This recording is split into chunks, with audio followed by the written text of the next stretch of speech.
작가의 오두막에 오신 것을 환영합니다.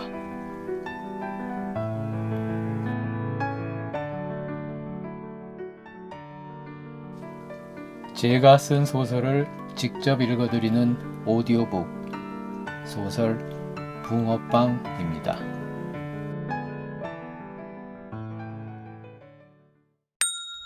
가부키의 활약. 말수적은 소년과 분위기를 맞추기 위해 가부키도 말을 줄였다. 제법 조신하게 굴면서 뭐든지 은근히 하는 듯 하지 않는 듯 보이려고 애썼다.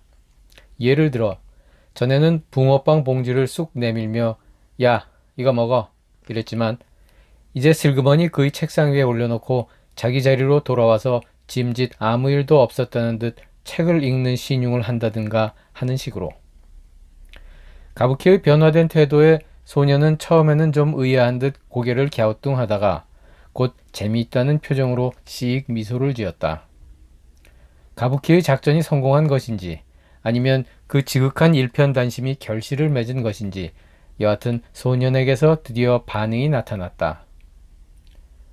니네 학원 좋아? 나도 거기 다닐까? 가부키는 하마터면 만세라고 소리를 지를 뻔했다.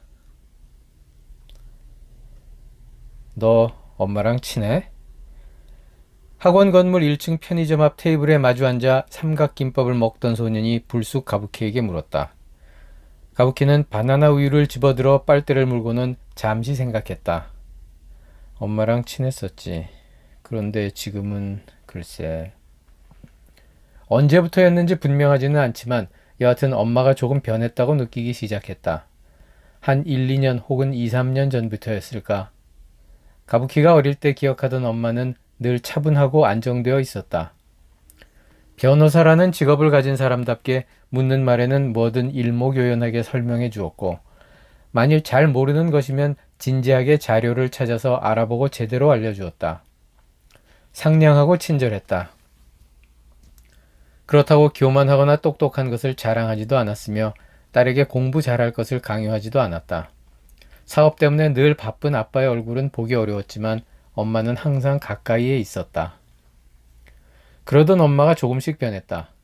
늘 밝던 엄마의 얼굴에 그늘이 묻어 있는 것 같았고 잘 모르거나 어려운 문제에 부딪혀도 오히려 눈빛이 더 초롱초롱 빛나면서 답을 찾으려고 덤벼들던 모습과는 달리 종종 매사에 자신 없는 태도가 엿보였다.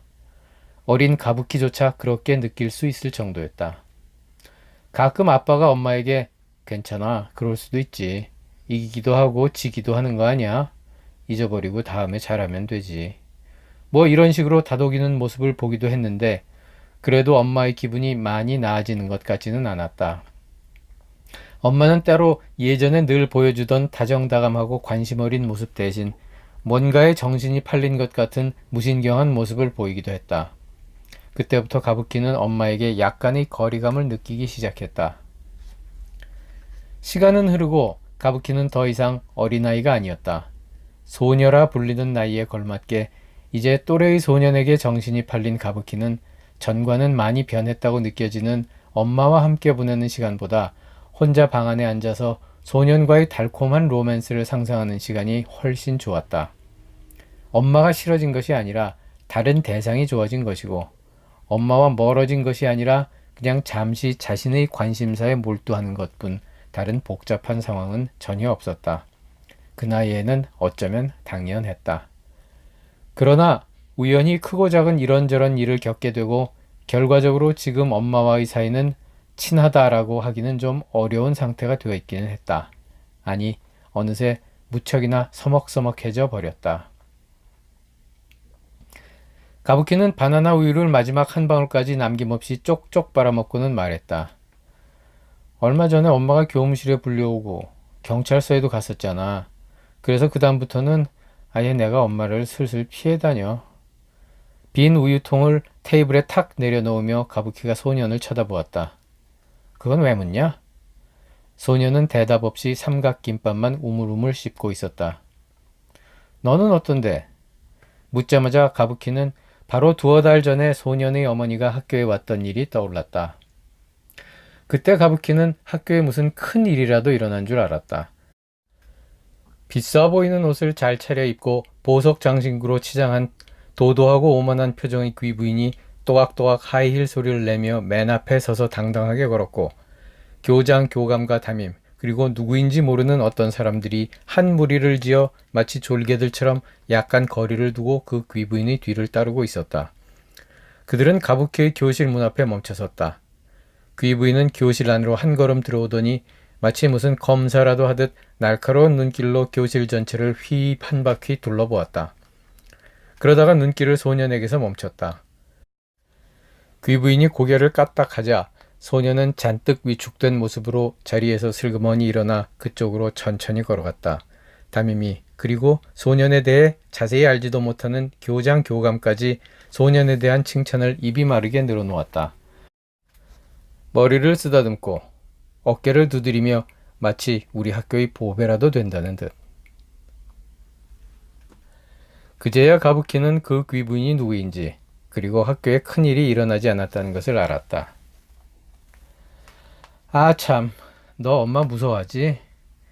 가부키는 다 안다는 듯 의자 등받이에 몸을 눕히며 심드렁하게 내뱉다가 갑자기 걱정거리가 떠올랐다. 시어머니 될 분이 폼나기는 하는데 너무 무서워서 부담스럽단 말이야. 어떡하지? 그러나 소년의 말에 가부키의 쓸데없는 걱정은 흔적도 없이 잊혀졌다. 난 엄마가 잘 생각이 안 나. 의자에 널브러져 있던 가부키의 눈이 휘둥그레졌다. 상체를 일으켜 고쳐 앉으며 고개를 바로 세우고 소년을 뚫어지듯 바라봤다. 이제껏 보았던 중 지금처럼 소년의 표정이 슬퍼 보인 적은 없었다고 생각했다. 5살 무렵의 어느 날, 잠에서 깨어난 소년은 낯선 사람들이 손에 끌려 전혀 낯선 곳으로 데려져 갔다. 지금부터 그곳이 집이라고 했다. 엄마는 사라지고 곁에 없었다. 대신 가끔 집에 오던, 그래서 아빠, 얼굴을 잊을만 하면 집에 가끔 한 번씩 찾아오는 남자라는 관념을 심어준 그 사람과 함께 살게 되었다.